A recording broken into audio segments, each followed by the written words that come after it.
days with being able to travel and be at meetings when you need to at the same time. Oh, yeah, yeah. We may look at trying to continue this. I don't know if it's allowed or not, but the hybrid meetings make it easier, the people to be able to dial in, see it. I guess there may be technical difficulties on the other side, so. Yeah, the city's looking at the city council meeting for September to do a hybrid model where it's just like this. So but also some of us would be in the council chamber. So we'll see. Okay. We'll see how it goes. They kind of tested it out when they did their strategic planning retreat in March, and it seemed to work just fine. I was there in person, so we'll see. All right. Yeah. But anyway, good. So I guess we're waiting for everybody else to dial in. I think we've got Tara's here. I think she's usually calling in. Yeah. Okay. We have 9 participants.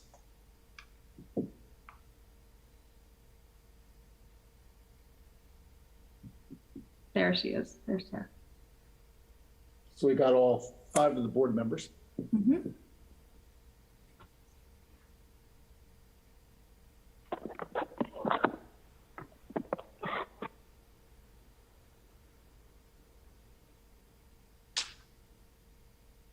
Ashley, are you all set on the technical side? Yep, I think we're all set. Okay. So we'll go ahead and call to order and have a roll call. John Krischer. Here. Don McDougall. Present. Susan Murphy. Here. Bill Pardue. Here. Tara Twomey. Here. All here. Thank you. All right. Do we have any public appearances?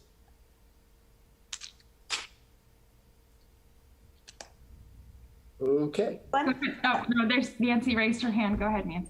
Yeah. Hi, this is Nancy Toomey, and I wanted to say hello to my other namesake, Tara Toomey.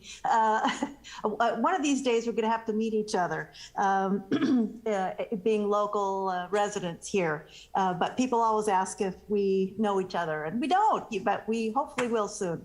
Anyway, other than that, I wanted to just thank everybody for all of your work to keep the library for the pandemic times, and your work to open up the facilities here in a graduated basis. And we're thrilled as residents, et cetera. And just a thank you very much. So that was my 2 cents. Thank you. Well, thank you. We'll definitely, I just have to reach out to Nancy and say, Nancy, we're definitely going to have to get together, because I get the same question too. Yeah. All right. Okay. Any more public appearances?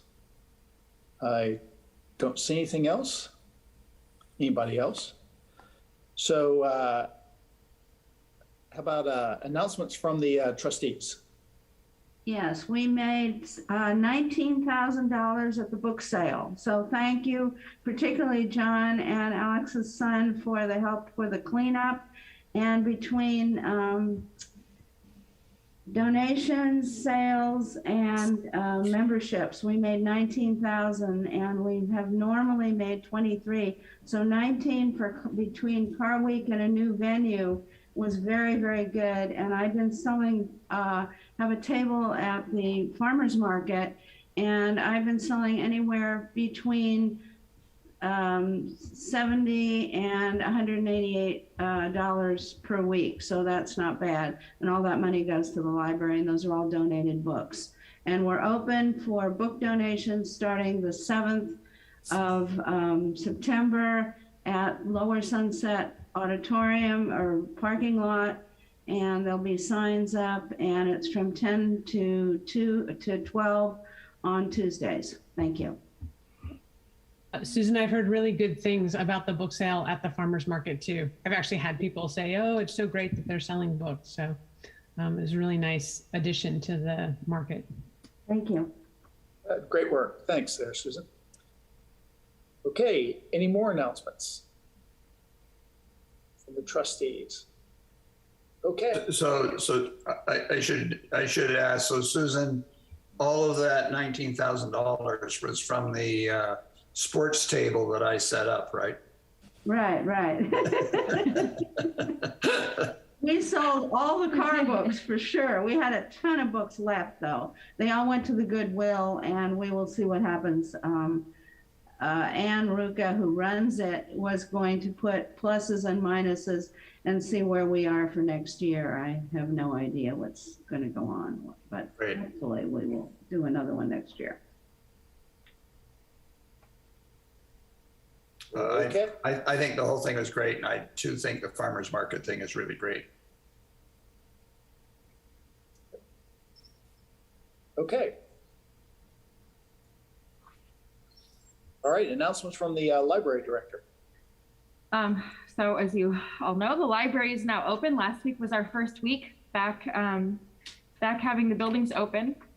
We did figure out how to open with the staff we just have. We have 4 recruitments underway, 2 librarian 2s to fill Jean and Grace's position after their retirements, and then 4 part-time positions, each 20 hours a week, equating 2 full-time positions from the layoffs of all of our part-time staff. So those closed on Friday. I'm hoping to get people in place by the end of September. That might be a little optimistic, but we'll see with interviews how everything goes. Last week went really well. You'll notice our schedule is a little wonky where it's, 3 hours in one place, 3 hours in the other place. And the only way we can do that is, or have the buildings open is just one at a time, because we don't have the number of staff to ensure if somebody's got a dentist appointment or on vacation or something like that comes up, so we don't have to shut the buildings down randomly. So, so far so good. The first day between both buildings, we had pretty robust foot traffic. We had 250 people in combined both buildings. So I think that, and I can tell you, we've been talking about it, that 3 hours that were open in each building is a whirlwind. Those days go so fast. You just, you look up at the clock and you're like, oh my God, there's a half an hour left before we close. So people are really happy to be back in the buildings. We've gotten lots of good feedback, in particular about the renovations at the main library and the new meeting room. And so we're happy to be open, looking forward to more staff and being able to stabilize, normalize hours a bit more. And it's going really well so far. Ashley, how's it going in the kids library? The kids library is going really well. I think there was one day where the foot traffic in kids exceeded the foot traffic at the main library. People are coming in, they're picking up their craft supplies. Every time I've gone in there just to poke my head in, there's usually a couple families in there picking out books and going in and out. All of our COVID protocols are being followed. We're asking people who come into both buildings if they're going to be there for more than 5 minutes to fill out a contact tracing form, and people are doing that with no fuss about it and wearing their masks. And we have masks on hand for people who've forgotten them or misplaced them. It's not in their pocket anymore. So far so good with all of that, and we're very grateful to our patrons for being just so wonderful and flexible with all of these changes. So. Great. Any questions from the trustees on the announcements? I have a question. For somebody that's filling, when they fill out the forms, the tracing forms, could that be a volunteer, or is that sort of something? Because I'd be more than willing to stand down there and tell somebody to fill out the form, put a mask on. It could be a volunteer position with the desk stationed at the front of the building, and with just staff reminding people. So far so good. Everybody is filling it out. We last week in particular saw a lot of people who wanted to come in and see the renovations and grab their holds. So they're in and out pretty quickly, and that's kind of typical library patron behavior. We have 25% of people roughly who want to come in and sit by the fireplace, and the rest of people are in and out in 5 and 10 minutes. They want to poke around at the new book section, grab their holds, and go. So we'll keep rolling with it. And if we see an increase in volume of patrons or experience problems, then we'll explore the idea of a volunteer or kind of ambassador type of person to stand there at that table and remind people to fill out the form. But I think it's going really well. Thank you. Okay, Ashley, thank you. Okay, on to the orders of business. We need to receive a report from the Carmel Library, Public Library Foundation on recent activities. Yes, good morning, everyone. It's good to see everyone. And congratulations, friends of the library. Susan did a great job. So that's wonderful news. Right now, our annual community programs are complete. So you will all be receiving, hopefully, if you're signed in as a subscriber on our website, you'll be receiving an email with about 12 or 13 programs this year. And for those who may not be aware, we have 3 different kinds: the Community Night with the Library, which is lecture style with some Q&A, and this will be held in Carpenter Hall as a hybrid, where we'll also have online streaming too, and we'll preserve the presentation on video on our website when it's completed. We also have the local history lecture series in a similar format. And then a few years ago, we added the fireside chats at the library, which are led by a facilitator and include public discourse. Each program this year, as I mentioned, will be in person with limited capacity, as well as streamed online, and will continue to adapt to any changes in health protocols. Our first one is September 22nd, and it's called Into the Deep. And it's based in marine biology, and it will be really interesting. And other highlights this year include Meet the Stars in Space, 3 astronauts in their journey, which will be held at the Carmel High School Performing Arts Center. Blitzkrieg, the new challenge of cyber warfare. We have the Honey Bus, a memoir by our local author, Meredith May. And those are just a few of the really, I think, interesting talks that will be held this year. We're currently in the process of preparing for our annual board retreat, which will take place on September 16th. We'll be hosting a small reception and more of a formal launch for the Gathering Place on October 8th, which you will all be invited to and hope you can attend. And I'm also in the process of developing our annual campaign. And that's it. Does anyone have any questions? Okay, John? No. Don? Susan? No, I'm just impressed that you're charging ahead in the face of everything. So nicely done. Thank you so much. We're excited. It'll be a good year. Yeah, it looks like a very good year. Susan, any questions, comments? No. Tara? Nope, great job, Alex. Yep. Great job, Alex. And I have no questions. Thanks. Thank you. Okay, we have approval of the minutes for the June 23rd, 2021 meeting. I move we approve the minutes. Okay, can I get a second? Second. Second it. Okay, roll call, please. John Christer, Yes. Don McDougall, Abstain. Susan Murphy, Yes. Sarah Twomey, Yes. Bill Pardue. Yes. Approved, thank you. Okay, now we're on to the receive the librarians report for June and July 2021. So I wanted to make note in this report, looking at the circulation statistics and the holds. We saw a little bit of a drop in holds in June, but we also saw a jump up in circulation over the month prior to that, and that was due to the launch of our outside library.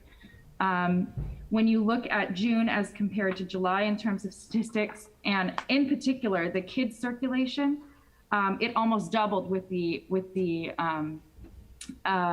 launching of outside library, because families and kids could come and browse books. That's a huge thing for our families, is coming to search and find. Putting holds on very slim kids books it's a challenge, has been a challenge for our family. So I was gratified to see that, and I'm really excited to see what our numbers are going to look like for the month of August with opening up, knowing what our foot traffic is, and watching our patrons leave with stacks of books, because it almost feels like we don't know if you're going to have to close again, or let's get as many books as we can. So I think you're going to see really high circulation numbers for the month of August as compared to July and June, and we'll see what they compare with pre-pandemic. But I'm glad to see that our outside library efforts were effective and that people were getting more books and able to browse in addition to picking up their holds at the library. So that is my big report out for the June and July months. Thank you. Okay, any questions from the board members? John? No. Don? So I don't know whether we should talk about it in financial or here, but in the recent financial report, even though we're opening the library, the amount of hard copy books or the dollars for hard copy books was still down. Is that making sense? Or if people are taking stacks of books out, are we going to run out of books? I don't think we're going to run out of books. And my hope is that, so some of our, when the pandemic hit and when we lost all of our staff, we had to change some of our procedures in terms of how we order books. We had a more cultivated approach where we sat with Library Journal and all of our types of publications like that, and each librarian assigned to a certain ordering area would work on that area. We didn't have the luxury of doing that. So prior to her retirement, Jean Chapin and Terry Rodriguez, who's our tech services librarian, built in lists for automatic ordering from Baker and Taylor, knowing what our public's tastes are, popular authors, all of those things. So our focus could be shifted towards purchase suggestions / zip books. I'm hoping once we get more staff on, we'll increase the speed of our ordering. So you'll see that come up again. But that's where we are. So people are getting new books. We're keeping an eye on the holds list. We're being responsive to on-demand types of things with zip books and purchase suggestions. But some of our things have slowed down a little bit in terms of ordering, just because it's staff time to do it. And if we're on the desk or answering phones, we're not able to do that. So it's just trying to find that balance. Thank you. All right. Okay. Susan, any questions? No? Tara? Yeah, so Ashley, so I think it's super that we have the library open. I know people have really been waiting for that. I know we're short-staffed. And I know that we are in the midst of another bump in terms of COVID. Mm-hmm. So what are you looking at long-term in terms of kind of getting back to some of the programming? And I'm thinking again, particularly at the kids library, right, where story time was always very full. I know we can't quite get back to that model yet, but is there thinking about how you might structure some of the kids programs going forward, or are we really waiting for the staff and someone to take over that role that Grace had? Right. So I am looking at filling the position, Grace's position. It's a key position. So in terms of doing story time after our first week, we're kind of settling in and looking at scheduling. Probably our first thing we'll do to schedule story times Wednesday mornings at 10. That was a regular for us, and that's kind of why I structured our schedule the way it's structured, so that Wednesday mornings, that was a return to normal. I'm looking at using the park for things. That's what we've been talking about. It's right across the street, so it would just mean making sure we have staff to be here in the building if needed, if someone didn't want to participate in that, and then our storytime person across the street and maybe an additional staff member. So we're trying to figure out what that looks like, how we do that. But that would be seeing how we can use the park that's just there across the street, because it's there for us. I wish I had my plaza done, because it would be so much better and I wouldn't have to worry about people crossing. Exactly. It's a natural fit for story time and kids, right? To be out in the park. So I think that's super. I think that's a great idea. If you need any help, I know John was offering to be ambassador at the main library. I'm happy to help with Wednesday story time if you need help with that. Thank you, Tara. All right, Ashley, thanks. We'll move on to the next item here. Receive the treasurer's report and approve the check register for June and July 2021.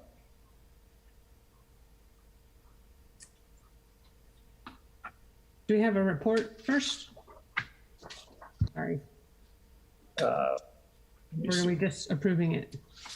Is there anything we need to receive the report and then approve the check register? Yeah, okay.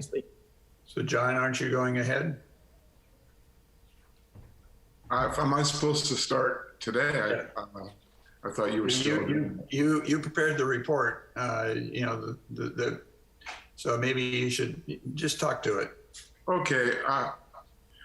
The thing on the report that I looked over was several issues that we were a little bit over budget on. And one of them was in the electronic material was EBSCO was way over budget, and Mango languages was two things that was over budget. Consider what we had put down for budget, and our cost was over on that. There were some other ones too. And technical services, that was over quite a bit too, but that was OCLC and probably Ashley. Those two things I'm bringing up, Ashley probably has answers for all that. We have not, as a report I had, we have not received the money yet from the Carmel Foundation, so that's going to come. It's just that was not there yet. And on the 3,400 administration, that was over budget a little bit too. And it came down to the end of the month for what we had budgeted and what it cost. We were a little bit like $7,000 over budget is when I put the report together. I haven't had it all together, and like I sent you a copy. I would have sent it to Ashley if I was under the impression that I wasn't going to really take over till next month, but I did all the research and have my notes here on that. So sorry for the confusion, John. Let me comment on some of the things you said. So yes, we're $7,000 over budget relative to the net income, but that is $8,000 that is for staff development, and that is budgeted sort of across the year, but it comes in all at one time, and Ashley puts it in there, and that's basically the difference. The other thing to look at, what we've done because of the difference in budgeting, and is look at a hard copy versus electronic. And although many of those electronic items are over budget, that's totally acceptable relative to the hard copy being under budget, and that's that balance that we've looked at. So in general, I would say that and we put in the report, we've always put the other income below the line. So relative to the operating income, I think once again the evidence is Ashley's running a really nice financial approach to the library.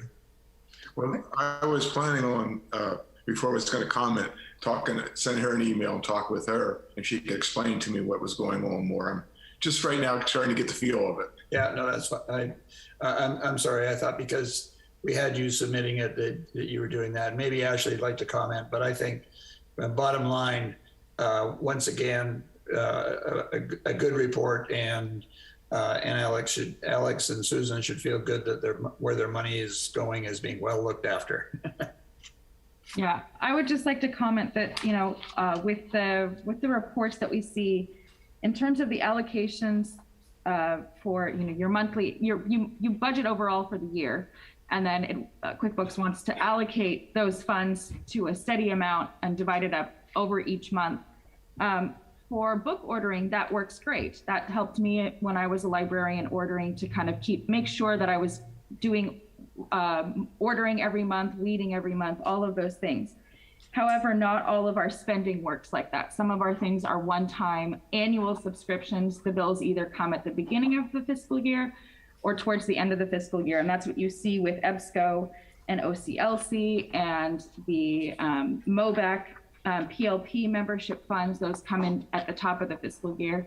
And then we won't have any expenses from them for the rest of the fiscal year. That's how those ones work. And some of the other things that we have that are one-time costs are, purchasing new library cards. We usually do that in January or February. For whatever reason, that just seems to be the cycle, or when we start to get low on library cards. So some of these are one-time costs, and some of these are ongoing spending, like supplies and book ordering, and programs are more in that line when we're doing ongoing programs. So so far we're on track this fiscal year, and we're looking good.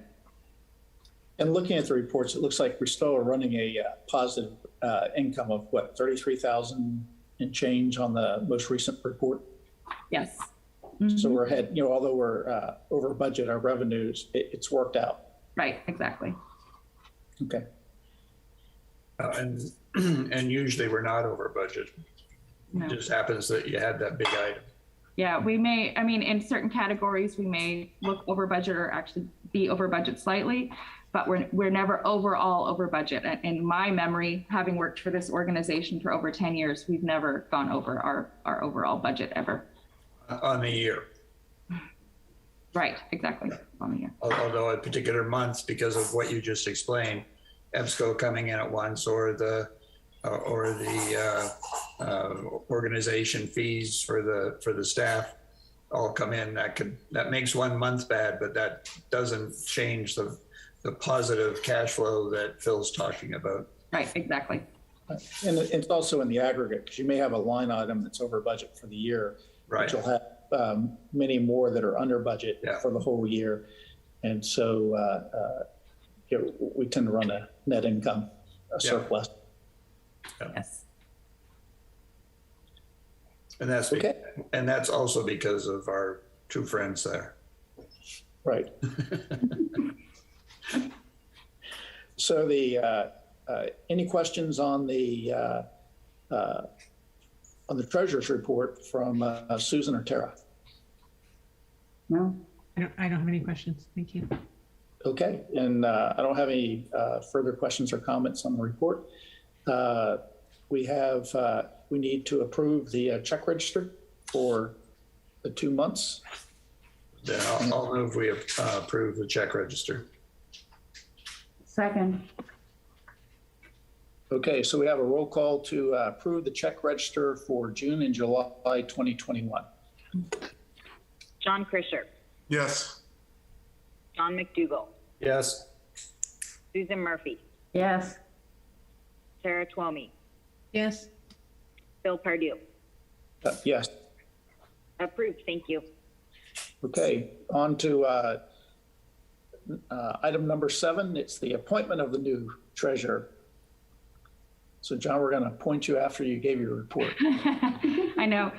Dawn and John were both ahead of the curve before I could even get to a staff report on this. And I appreciate, I want to start by saying I appreciate Dawn so much. He's been so great as a treasurer. I've worked with all different treasurers over the years, and he's really been on it with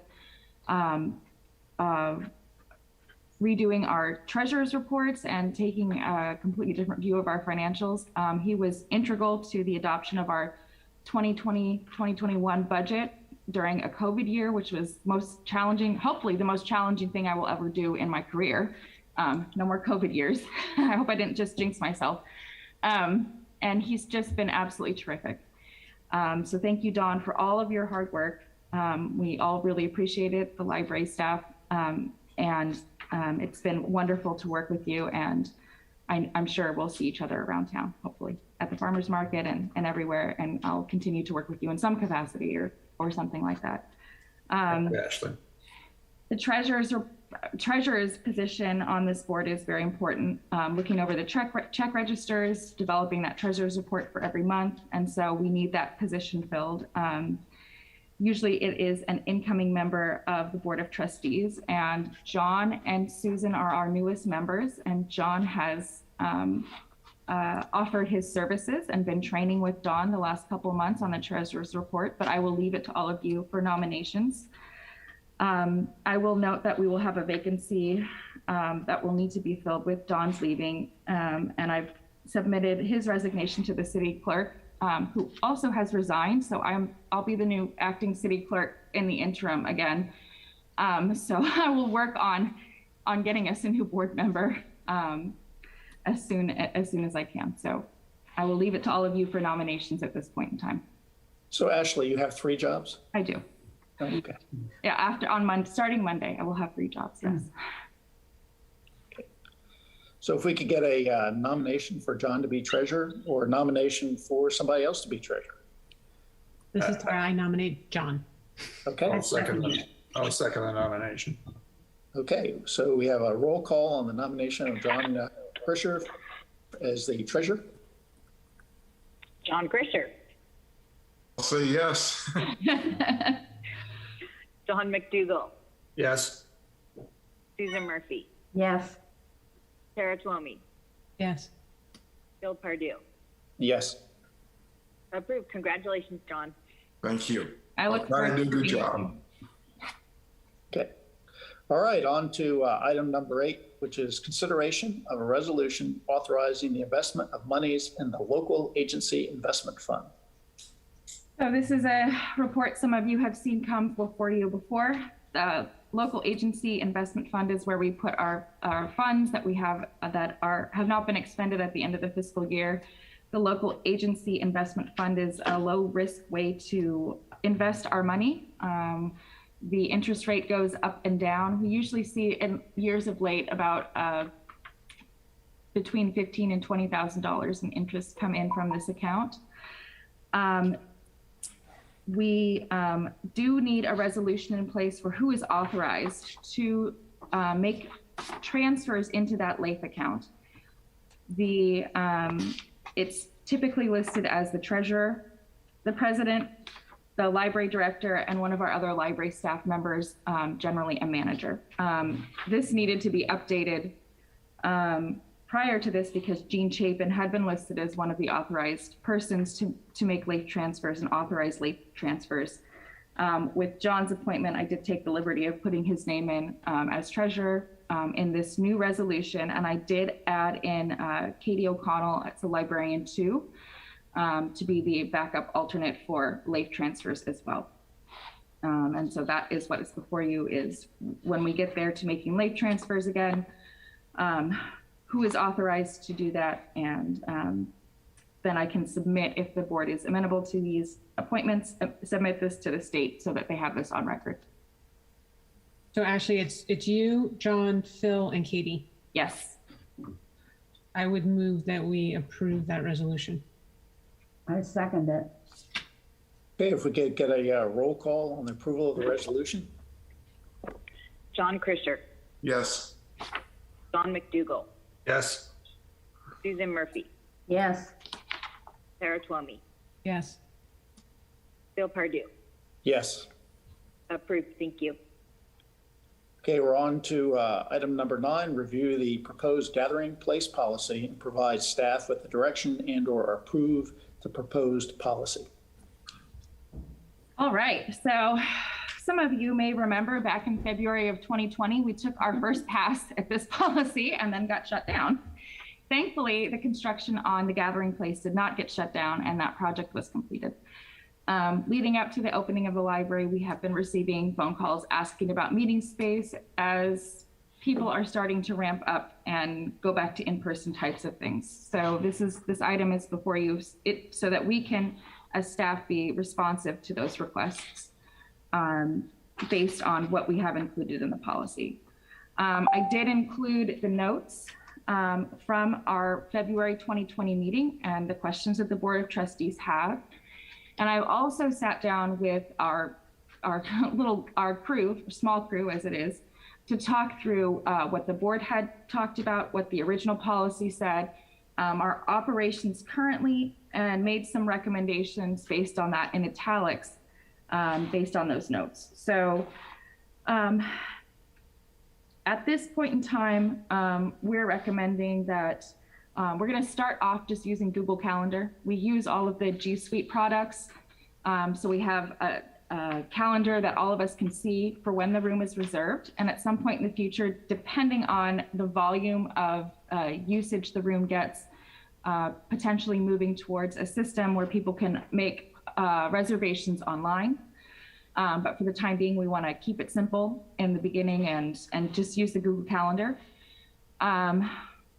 We have already received requests from groups who have regular monthly meetings to schedule those out, that they know when their dates are, which is very helpful for us. For instance, Nancy Toomey contacted me about the Carmel Residents Association meeting. So, and then we have the Carmel Public Library Foundation meetings as well. So I'm inclined to schedule for groups a year in advance meetings out. It's helpful for them. It's helpful for us to know what's coming.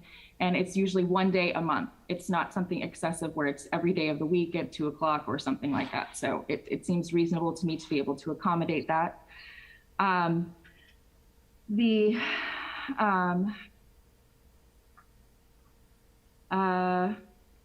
Let's see, what was the other thing? Oh, if the space is empty day of, if somebody walks in with a group of people, the gathering place is empty, they can sit down and use it. We are asking for 24-hour in advance room reservations. Because if we have somebody that walks in and wants to use it immediately and a couple other people are in there and they want to reserve it and kick those people out, I don't think that's fair. So we need at least 24 hours for a reservation so that it can be clear that the room is in use. If there's two groups that want to be in there at the same time and they can share the room, that's also great, that can work. But we need 24 hours in advance reservation if you want exclusive use of the room. We had a lengthy discussion in February 2020 about what constitutes a group. Is it 3 people? Is it 5 people? Amongst the staff, we were talking, and we actually dropped it down to 2 people, because between 2 people, you can have a meeting, and you might need exclusive use of a space if your topic is confidential, or you're working on a project and need to use the projector, something like that. So that was the conclusion that we came to there. And so it would be 2 or more for a reservation of the room, maximum 2 hours of use. I will caveat all of this with saying this is a policy that I think will be coming back to the Board of Trustees 6 months or a year out after we've actually seen the room in use and what it looks like. At this point in time, our hours are just so limited that it's going to be hard to, I think, accommodate the times that people want to meet. Mondays and Fridays, we're only there in the mornings at the Harrison Library, and Wednesday is the only afternoon we are there. So I think I'm hoping we see an increase in people just walking in and using the room during those times. But I think reservations and our big group meetings, it's going to need expanded hours from us, because we can't have meetings going on when we're not in the building, with the exception of something like the Carmel Public Library Foundation, who has access to the building and doesn't require staff to be there, and our city support groups. So so that is what's before you. If you have questions, I'm happy to answer them and hear what your thoughts are. Hey, John. I think the 24 hours is a good idea because you may have people come in and want to use it, and have a policy there so we can have it, set up and already in place. I like that idea. I don't know. The 2, I understand why you want to have 2. To me, a meeting should be maybe 3 or 4, but that's just me. But if they think 2 is best, Ashley knows what she's doing. I'm not going to argue with her on that. Thank you. Hey, Don? Is the room not dividable into 2? Not at this time. No, it's not dividable into 2. Okay. And So, there's other places for people to meet as well. Down in the teen lounge when school is in session has worked well for adults who are making conference calls and that type of thing. So if we had a group meeting in process, or if we did want to limit the use of the room to more than 2 people to necessitate a reservation, 3 or 5, say, the teen lounge is available for that type of thing during the day. yeah, I was just reflecting on John's comment about 2 people, even with a movable barrier or whatever, that you could put 2 people in half and 2 people in the other half or whatever. Yeah. But I'll go with John's comment that you've probably figured that out. 2 other comments. One is that Google Calendar may not be the best thing in the long run. Palo Alto, when they did all their rooms, used something called Liquid Engine. Mm-hmm. The advantage of Liquid Engine is that the reservation process is a little more planned. It's a little more built for reservation systems, whereas Google Calendar is a calendar, I wouldn't say is totally user friendly. So I'm not going to suggest that you necessarily change that today, although I think we should give consideration to something. It does make me think that the 1 year policy is a risk because for several reasons, just even the list of rules about who can reserve and not reserve, how long or whatever, could change. You yourself said a minute ago that after 6 months, we should review what's happening. And I think you could review what's happening and then come up with some rules about whether there was food there or not food there or all sorts of other things where people would say, yeah, but I reserved it for a year. So, Right. So you can't tell me I can't do that. I made the reservation when the rule was this. Now you're changing the rules. I'm not so sure that we shouldn't make it 6 months and then a 6 month review, and then you could make it a 1 year policy or something. But I'm worried about people thinking they're grandfathered in. And that would take me back to, and the reservation system that you would use, you could change after 6 months if you felt you needed something more sophisticated. Thank you, Don. Okay, Susan. No, the space is beautiful. I've been in there. I've been to a meeting in there. It's just, it looks great and it's very workable. The problem, of course, is parking, which is always a problem in Carmel. Yeah. Okay, Tara. Yeah, so I would just echo Dawn's comment, which is, I think at least to start, you probably only want to go 6 months out, not because we're not contemplating a year, but because we're contemplating looking at the rules again in 6 months. I think it's also worthwhile to include something in the policy that basically says these policies are subject to change, which I don't see in here, but I think would be helpful because it is a new program and because we may find after 2 months, we need to make some immediate adjustment. And I don't want to be stuck with, whatever it is that we found wasn't working. So I think I would just make a note that, these policies are subject to change. So when somebody makes a reservation, are they having to sign off on the policy? Like how are these policies getting communicated? Like we're looking at them here at the board meeting, but how are the policies going to be communicated to the people who are reserving the space or using the space? So when somebody requests either, over the phone, in person, via email to use the space, we would communicate to them what the policy is at that point in time. So it would be coming up. Yeah, it'd be coming from staff. Yes, exactly. Okay. I think that's obviously important too, as part of the procedure, is that there be a clear mechanism for delivering the policies to the people who are using the room, so they know what they can do for food and they know what the technology limitations are and things like that. Whether they read them or not is kind of up to them, but no, I think that is going to be key when people make those reservations, and that's listed in the policy. If you need or you think you're going to be using the technology in that room, making advance, letting us know so that we can carve out a little bit of time to do that, because somebody may not be available at the time of your meeting to help you troubleshoot. So that will be key for us to work with people on that if it's needed. And then based on kind of the inquiries you received, are you expecting that there be time that isn't, I just can imagine that it would be very popular and people will be filling up the time. Is there any plan to reserve some time and not let it get filled up with long-term calendars? At this point, no, but we can keep it open for a certain free use type of time so that people are able to just wander in during those times. But at this, it's hard to say with the limited hours that we have at this point in time, what that's going to look like. Yeah, I know the limited hours kind of make things a little funky for now. That's okay. Great. Well, so those would be things that I would be thinking about, is whether in kind of longer term, we need to think about having some time that's not booked up by regular recurring groups that would be available for ad hoc groups or people to drop in. But I don't think that needs to happen here. And the 6 month, and I can't remember what the other point I made, but I'm sure you'll remember it. It was putting subject to change.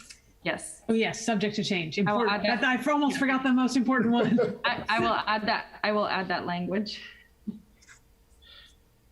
And, Okay, Tara, anything else? And Tara, were you implying that there might be some restrictions? So if you're an ad hoc user, you wouldn't necessarily have access to the equipment because Ashley may not have anybody available, and we would ensure that if you have a reservation, the equipment's available, but not necessarily if you walk in and say, I want to use the projector, and Ashley doesn't have somebody available to solve the problem or whatever. Yeah, no, I would like to have instructions in the room. I don't have them yet, but for how to use the equipment. If we have people who are savvy enough to figure it out and they're there and they're, you know, an after school teen group from the high school and they want to work on their homework and use the projector for it and can figure it out, they should be able to do that. But for people who are like, I'm going to need some help with this, they'll need to carve out some time to talk with us and work with us prior to their group meeting, probably. Dawn, so I wasn't talking about any restrictions on ad hoc groups. Actually, to the contrary, I wanted to make sure ad hoc groups had access to the space. No, I actually agree with that. I was just reflecting on the earlier comment about, you know, a librarian may not be available. So we want to say, yes, reserve ad hoc, yes, make the equipment available, but it was only the but if there's a limit. Yeah, So, and you know, I think the way Ashley has it written here is the right way, which is if you are going to require technical assistance, you have to let us know ahead of time. Okay. And I think that kind of preserves, you know, preserves the option of them helping somebody even if they didn't contact you ahead of time, if you happen to have somebody there. Right. But also limits the need to resolve somebody's issues if they didn't make that request ahead of time. Yes. All right, anything else? Okay, so I think most of my concerns have been addressed. I think that, you know, we need to understand that this is the initial instruction policy going out the gate. We don't need to make it perfect, and it's not going to be perfect because we're going to have to respond to the way our people use it. I think that I do think Tara's agree with her that we need to treat this almost as in 6 months when you come back and see the usage, figure out how to do this like a national park where they have first come, first serve blocks in there that you can reserve 24 hours prior and then have the others. The one thing for the regular basis, recurring meetings, the one thing that I have is where we're going to have problems are the no-shows. We're going to have people that sign up, they're going to sign up for a year, they've got this great plan, and then their organization craters, and they never bothered to tell us. Mm-hmm. So I don't think it needs to be worked into the policy now, but I think in 6 months, we need to figure out what is our policy on no-shows. If you miss twice in a row, you lose without contacting you and, you know, getting adjudication, Ashley, then you've lost your reservation for the rest of the year. Because what we don't want to do is have people reserving it and then not showing up on the day, and then it's not being put to good use. It's not available for others. So I would have that added in. So what I would like to do is to get a nomination to approve the policy with the following modifications to have it 6 months rather than a year, and to add the subject to change verbiage into the policy. Bill? Yeah. Before you do that, would it be appropriate to ask Alex if she has any comments? She was. Yeah, hold on a second. Yep. Okay. There's a chat going on too. Okay. Sorry. Ashley and Alex, anything that y'all want to add before we make a recommendation? Before we do anything? Alex, any thoughts? No, I think we're going to have to see how it's used. Yeah. And I wouldn't want to make any kind of policy, like punitive and feeling about the gathering place is the only, thing I would say. But that I think we'll have to see how it gets used and then respond as we learn more about how the community wants to use the space. Right. Yeah, and I don't anticipate that we'll have major problems with it. And thank you, Nancy, for putting your comment in the chat box. The primary and secondary contact are a very good idea. People resign from places or, whatever happens. And so it's good to have a 2-person contact if possible, Yep. whoever's making the reservation. So we will add that into our procedures for reservations. That, if I could comment additionally on that, that makes me think, when you set up calendars, there should be the possibility of setting up a permanent user calendar versus an ad hoc calendar, and then aggregate the two together so you can see them both. But it might be useful at times to be able to say, let's look at all of the permanent calendars alone, so you can figure out, do you have space time left or whatever, just in terms of the implementation of the calendar. Thank you, Don. That's a good suggestion. And Alex, I understand the point of you don't want to make this punitive. I mean, it's supposed to be a fun place. It's a gathering place. It's a lot of positive energy. And there's many different ways to handle the no-shows. It doesn't necessarily have to be punitive where you miss 2, you're gone. Another idea would be you have people renew every 3 to 6 months, just saying, yeah, I'm still going, so it's a more of a positive, proactive thing. But I do think that we need to watch out, be aware of, and have a way to handle a no-show. I mean, if they're consistently not using it, I think we would free it up to people who would use it going forward, and certainly take the point that it shouldn't be punitive. So looking for any good suggestion. One of the points is down here that it's about, let's see, 2, 4, 6.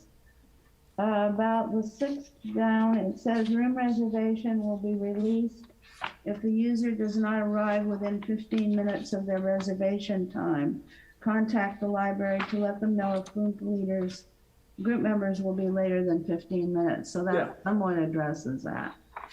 Yeah, we know that humans, things happen. As we noted earlier in the conversation, parking is tricky in Carmel. So, we're not inflexible. We understand where we are and where we work. So just if people contact us, that would be helpful. And we can do the proactive thing and check in with people every 3 to 6 months and say, are your regular meetings still going? It's coming up on the holidays. Does this date still stand? Yeah, so you can do that. I just go from, I engage in meeting room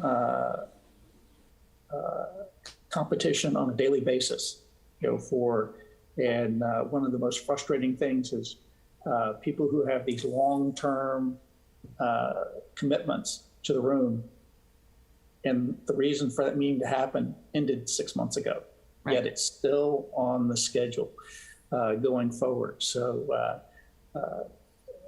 as long as we have a policy that fits in with the spirit and intent of our library, I think that's a good thing. Very good. Okay, so we're back to I don't want to drag this out unless the board thinks we need to. I don't want to drag this out another cycle. I think that we need to get the policy in place so that the room we can get going on using the room. And so if it's amenable, would like to have a resolution, a proposal to approve the policy with the following changes of the 6 months instead of a year, and understanding, and then the subject to change. Mm-hmm.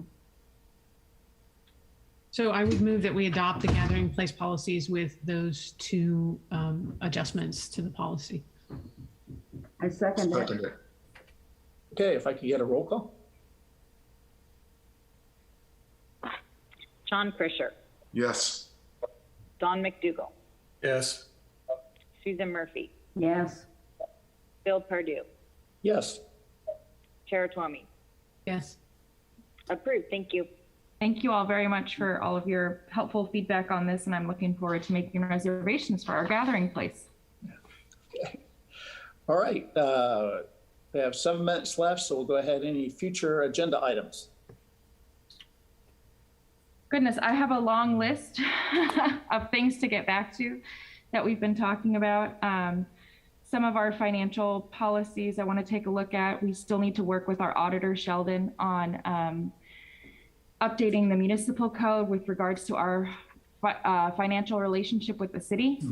So those are things John and I had started to talk about. Dawn and I had talked about, and I didn't get to because of pandemic. So I'm hoping once we get some more people on board to be out of day-to-day operations mode and be able to devote time to that list that I've had that's been ongoing. But if there's anything else that you all want to see from me, please let me know, and I will be happy to bring it forward. Okay. I don't see any of the trustees looking like they have anything to add. So, okay. Sorry, let me get back to the agenda here. All right, we're ready to adjourn. Thank you very much. Thank you all very much. Bye, everybody. Thank you, Dawn.